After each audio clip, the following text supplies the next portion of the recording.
Hi guys. I guess as it's already 5 past, and I'm sure a lot of you are keen to get home as this is the last session of the day.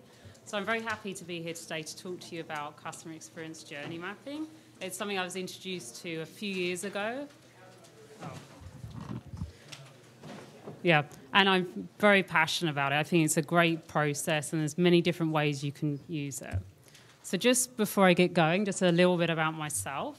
I've come over today from Toronto, but you can probably tell from my accent I'm not American or Canadian. I'm actually from the UK, so I apologise now in advance if I say any English slang or I pronounce something a weird way. Like, please just interrupt me, because I don't always notice, the looks on people's faces. So I'm part of Deloitte Digital in Canada, and I lead our capability for customer experience, and I'm also part of our Lean team. So in case any of you are wondering what this little guy here is, this is our Lean team mascot at Deloitte, and we use this as a stand-up for a talking stick to get people they can only talk if they're holding the beaver. But don't worry, you can come ask questions regardless. And if anyone who's knows Justin Bieber, which I'm sure most of you do, instead of Justin Bieber, I'm a believer. I'm not, by the way, so no offense to anyone else. This guy is I'm a be-leaner. So today I want to, we only have an hour, but I'm hoping that I can run through with you all how you do go about doing this. And I'm going to be going through an example to show you. And then if anyone noticed around the wall, I have some maps on the wall. I wasn't expecting as many people as I have, so hopefully I'll better split you in a way that you'll get to actually have a go and work on the maps. And so just to get us introed in, this is a good quote from Steve Jobs here that I think really does portray a lot about what customer experience mapping is implying. So you've got to start with the customer experience and work backwards towards the technology. So I wanted to make sure everyone, after their full day today, is still in the mood to, who our users really are. So I'm just going to play you a very short video. It's one of my favorite videos for user-centered design. So I'm hoping it's going to be loud enough.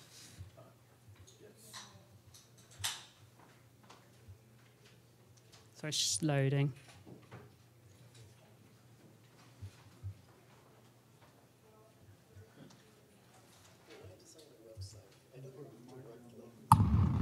To actually use it. In other words, as a user experience designer, I'm in the business of selling cat food. The cats are not my clients. They don't hire me. They don't know I exist. But the cats are the ones I ultimately have to satisfy. In the web world, satisfying the cat is called user-centered design. In the cat food world, it's called staying in business. The cats are Larry in Bakersfield and Melinda in Tulsa. The cat food is the site and every ingredient in it. The party who actually buys my cat food is the cat's owner, my client, the executives, the stakeholders, whoever is in the position to give me projects, approve my work, and set it out for the cat. Oh yeah, and there's one other player, the factory. That's the developers. As a maker of cat food, there are 3 big mistakes I have to avoid. The first big mistake is to put the owner first. Now, I need to tread carefully here. I certainly need to satisfy the owner too. After all, if the owner's not happy, everything grinds to a halt. But if all I do is give the owner or the factory what they want, with little or no regard for the cat, then chances are the cat's not going to eat the food. And if the cat doesn't eat the food, how long is the owner going to remain satisfied? How well have I really served the owner? What the owner wants and likes and thinks is very important, but only once we're sure we've satisfied them. The second big mistake for a web designer, a cat food maker, is to imagine that the cats are like me. I love strawberries and chocolate. Cats don't. They love mice. I don't. I'm not a cat, and neither is the owner or the factory. So our own tastes and opinions and agendas come in a distant second to the cats. I have to absorb as much research as possible about what cats need and want and like. What I like is irrelevant. The third big mistake is to imagine that the owner or I can compel the cat to do what we want. Cats don't obey. They have zero interest in what we want them to do. The only way we'll ever get the cat to do anything we want is by understanding the cat's own motivations and skillfully playing on them by providing what the cat itself wants and needs. In the end, if the cat won't eat the food, then nothing else really matters. Sooner or later, the owner is going to have to either buy different cat food or lose the cat. The stakes really are that high. So, as a designer of websites, I have to make jolly well sure that I satisfy the cat first, remember that I'm not a cat, and find ways to play on the cat's own motivations. Only then does everybody win. How many of you hadn't seen that video before? Oh, quite a lot. It's the best video. I found it a few years back. It's from, I think, 2009, the guy did it. And it's just look for Satisfy the Cat, aka user-centered design. And I like to play that at the beginning when I'm doing training to developer teams or testing about usability. And it's always funny because I'll have people say, well, hang on, my cat would have eaten the pizza. Yeah, my cat actually likes beer, but the whole point is trying to say to them that, our users are different. We don't just have one type of user. And the whole point with customer experience journey mapping is really focusing on user-centered design. And not all of you will have, but I handed out some placemats. Well, actually, a colleague did. But this picture here it was just I wanted you to see how this actually fits in, this process, during the early stages, the conceptualization. So I work at a lot of lean, so that's why this is actually showing you the lean process here. But where it comes in, it's in that vision conceptual stage to get to your epics, or in the waterfall to get to your very high level business requirements. And on the other side, you'll see there's a picture of an example of a journey map. So please do take those home with you. So what is journey mapping? It's a way to map the end-to-end journey of your user. Quite often when we're looking at redesigning something or looking at a new add-on for our app, we're focused on that one small section. So for example, say my online bank, I could be looking at the area that's just the path to make a money transfer. And I could find a few issues and think, okay, I'm going to add those as requirements, so we're going to fix them. But what about the journey to get me to that point? Was that okay? Often you find that actually an area before that could have been the problem, whereas if I'd addressed that and fixed that, it never would have been an issue when it got to the transfer. So to do it, first of all, you select a customer, so select a particular persona. And quite often if you have, depending on what you're designing for, if you have various target groups of personas, you'll have to do this several times.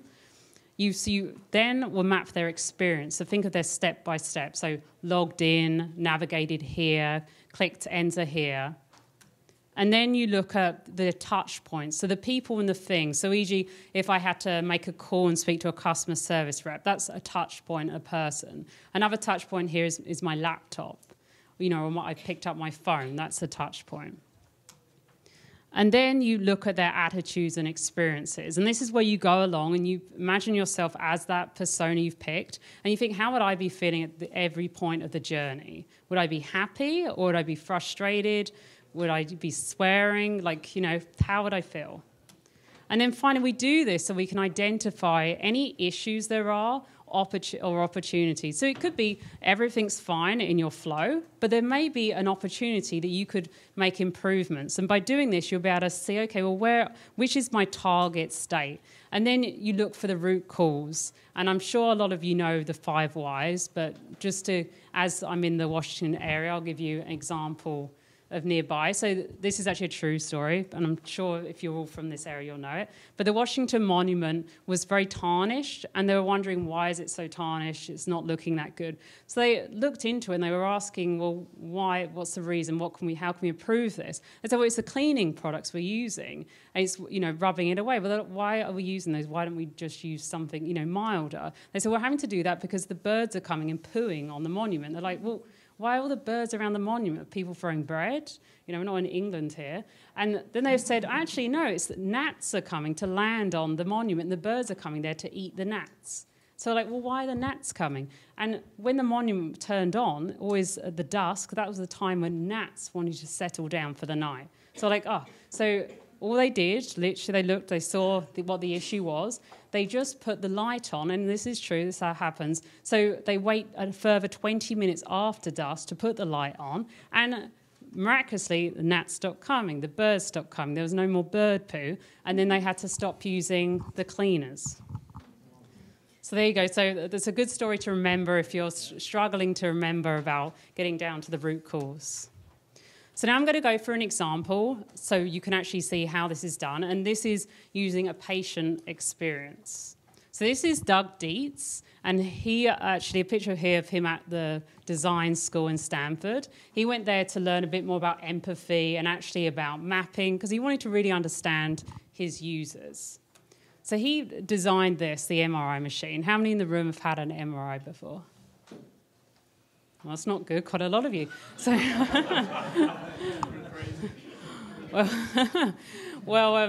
it's pretty scary, and you've got to be in there for a while. It's not that pleasant, right? But it's a great tool. It's the technicians love it. It's very usable, and you get a good deal of accuracy.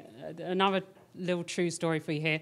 My mum, a few months back, fell over, and she really hurt her back. And the doctor said, no, it's just bruised. Don't worry. You can't move that well because it's bruised. So she kept complaining. This is in the UK, so our health system is free, but that doesn't mean you have to wait. And unless people really think you need to go, you're not going to go. So she kept complaining. They sent her to a pain clinic. In the end, they let her have an MRI recently. And it turned out, because this is so powerful, the x-rays couldn't show up, that she actually broke 3 vertebrae. So good MRI.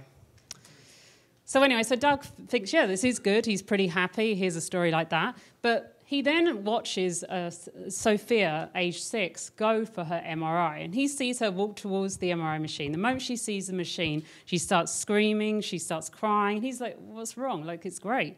Get in there. And so he suddenly realized, all right, I need to look at what is the whole experience here? Why was she so scared?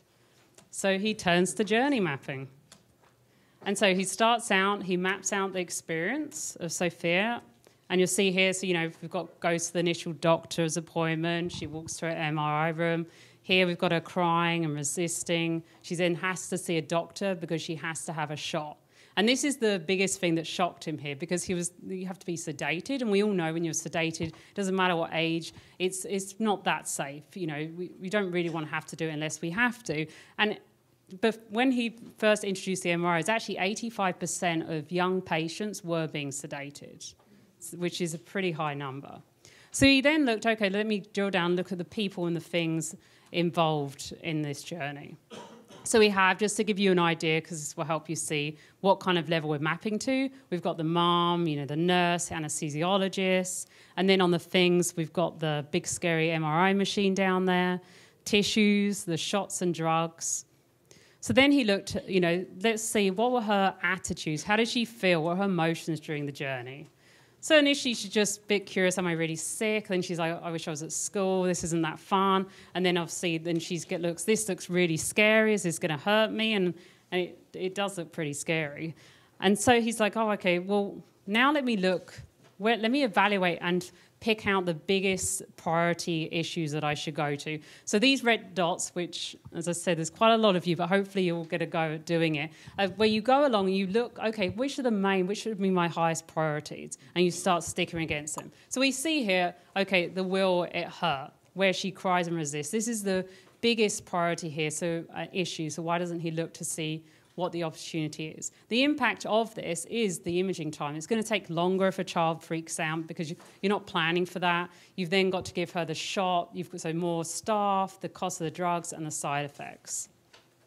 So you then, in your map, you draw a line down that area. And when you're mapping out a long process, I've mapped out a child protection system before, and it actually took, the size of this room, all the rules. We found loads of points where there were major issues. But you start with your biggest priority first, see if you're fixing that will fix others, and then work backwards. So what are the needs here? He wants her to feel safe. He wants the patient to, not worry, not be scared of the machine. And what are the processes here? You've got to position the patient, you've got to take the image, you've got to develop. Is there any way we can change that that's going to make it better? So then this is where I say, it links very well to Lean UX, because with Lean UX, you're trying to come up with hypotheses to test. And with this, you're doing the same thing. So what can he test here? So he decides to test, how about camping? Like, children love camping. What if they felt like they were going to, a tent? Why not test this and see what happens? So this is the design he came up with. He actually came up with several designs. He has a rocket as well. A few different, because not all children are the same. Some children, they see this and they think of bears, and they don't want to go camping either. So I'm scared of bears, so yeah. So then he now looks, let's revisit and see how that's improved, and look at the new emotions that are coming up. So now, wow, a campfire, this is pretty cool. Yeah, this is great. So he's actually come at that hypothesis test actually has worked. And from him actually doing this, as I said, he's done a few designs. The actual, from 85%, it's now reduced to 40%, which is a big difference. Okay, so now time for the activity. So if anyone's noticed, as I mentioned earlier on the wall, we've got some maps. I was hoping there's only going to be 3 groups of you, but we'll probably have to use that one there. So I'm going to have to, not just yet while I go through it, but then if you can all go towards one of these, and then I'm going to come around with some Post-its and explain it to you. So because I normally would have 3 hours for this and it's only an hour, we're only going to be looking at the last part of the journey. Unless you're lucky enough to go to that wall, then you get the second part. So I'm just going to fill you in with what's happened so far. So this is our persona, Jen, and she's 28 years old. She's from New York City, so she's very budget conscious. It's very expensive to live there. She doesn't own a car, very environmentally friendly, and she's been invited to her friend's wedding. So at the start of the journey, she looked around, she's decided to go Zoom Go, she's booked her car, she's gone to the wedding, had an amazing time, and then on her way back, the car breaks down. And she's stranded there for 45 minutes, takes a while for them to actually come and help her. She then rings them to let them know, and she's put on hold, so she just gives up. On the way home, the fastest she can go is 65 kilometers an hour, so it takes her a while to get back. So then it means she's late by 9 minutes returning the car. So now this is the part of the journey we'll get to look at, is when she's not going to be very happy now. So I'm going to walk you through it just because it's going to be hard for you to all see the ones around there. So she's charged a late return fee, so she calls Zoom Go customer support. She speaks to an agent, so when you hear that, there's a person involved. She says she would like a full refund, of course, and shares her experience with the agent. And she's told someone will contact her in 3 to 5 days. So she waits those 5 days. She's pretty patient at this point. And she calls them back up because she hasn't heard, and she's told the refund has already been sent. Yeah. So she asks the agent to forward her the email. And then she realizes subsequently after this that the renter actually was credited. And she informs the agent of the mix-up and is reassured that the agent is going to sort it out. So she waits another day patiently. It hasn't been sorted out, so she calls up the customer support once again, and she asks about the refund process. They say, the credit's been issued, and she's like, well, it hasn't. So she's fed up at this point. She thinks, screw it, I'll pay the $40. I just want to cancel my account. So that should be easy, right? Oh, no, you've got to go to the website to cancel. So she goes and logs into the website, cancels her account, then receives her cancellation email. And actually from this, she then, because she's a blogger, remember, she actually then writes a blog complaining about her experience with Zoom Go. So, of course, that means not so many people are going to be rushing to use their service. So what I want you to do now is kind of split up into groups, and maybe you could interchange. I've got pink Post-its, and I want you to go along and map out the people, and then with the blue Post-its, map out the things. And I apologize if not all of you can get around one of them. And don't worry about one-to-one mapping. That's not, you don't always have a thing or a person at every stage, but just have a go. Just for an example of some of this, here's an example of the pinks, the people, and the things.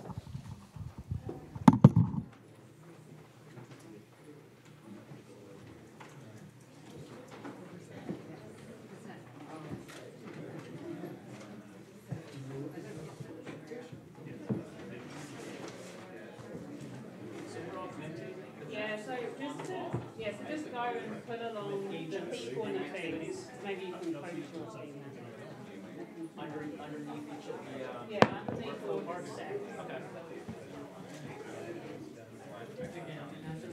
Yes, please. Which one do you want me to do? Well, I guess we only need one and one. Yeah. Where you were? Yeah. So the idea is we're making I'm on. Son.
Do we know how they are?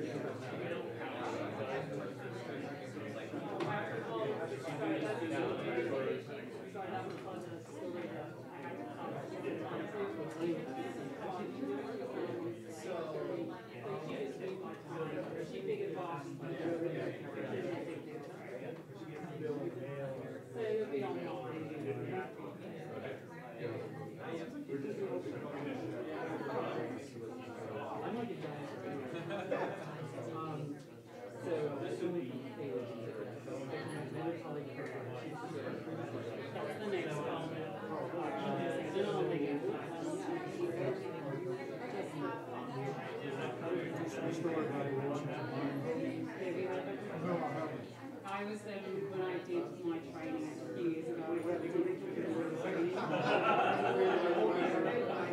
used that story for the 5 guys, and I would use that now for any before I am today. I always use that story.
Credit somebody else and that's pretty easy.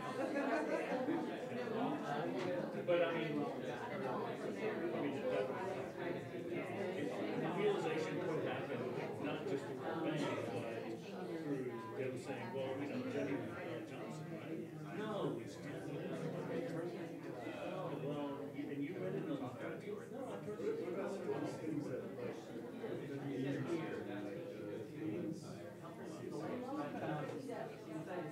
well, that's what this was exactly. We need to put the agents.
Tons of data being displayed around.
So these are takeaway materials I put together for people to take away, so I'm just going to tell them. Oh, no. Oh, great, because I was just asking if I yeah, could have one. please take one. Yeah, no, yeah. Okay, so I guess so if we all can finish up the activity. I know you didn't have very long to do it, but I'm hoping that, you know, you got something out of it.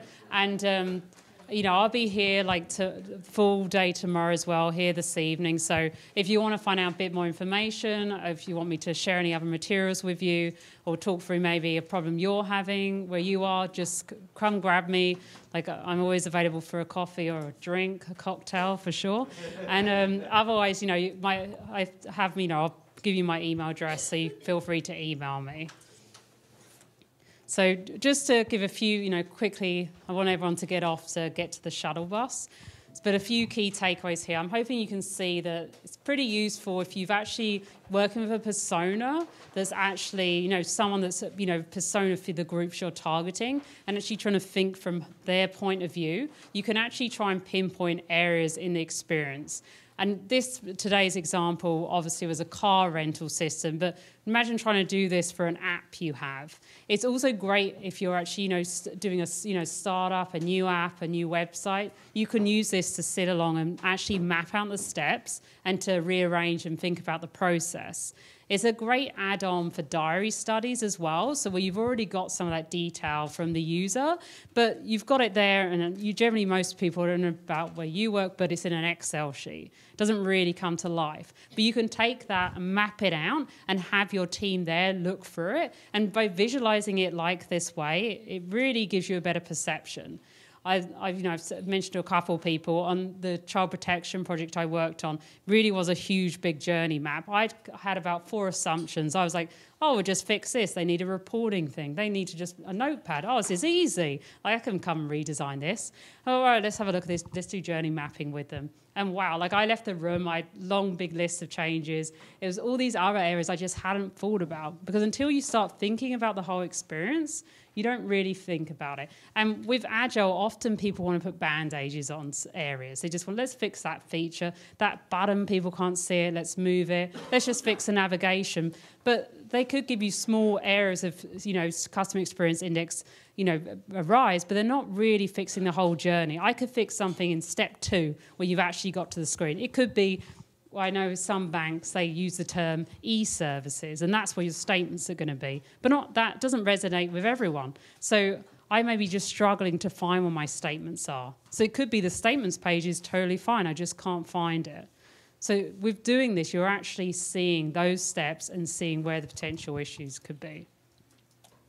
So thank you for your time, and I appreciate, I wasn't expecting such a large group, so I'm happy that there's so many people wanting to come and learn about this. And at the front, like those, sorry, I couldn't borrow your placemat. So there are some more of these placemats at the front, so please do take them. There's also, I've got a big like canvas, which has all the different steps, which you can actually use if you were to do a draft one of these. And I've also got a couple of sheets that kind of give you a bit more of the inputs if you're trying to work out an opportunity. So feel free to take them, take as many as you like. They were very heavy to carry over on the plane, so I don't want to take them back, so go ahead. Thanks, guys.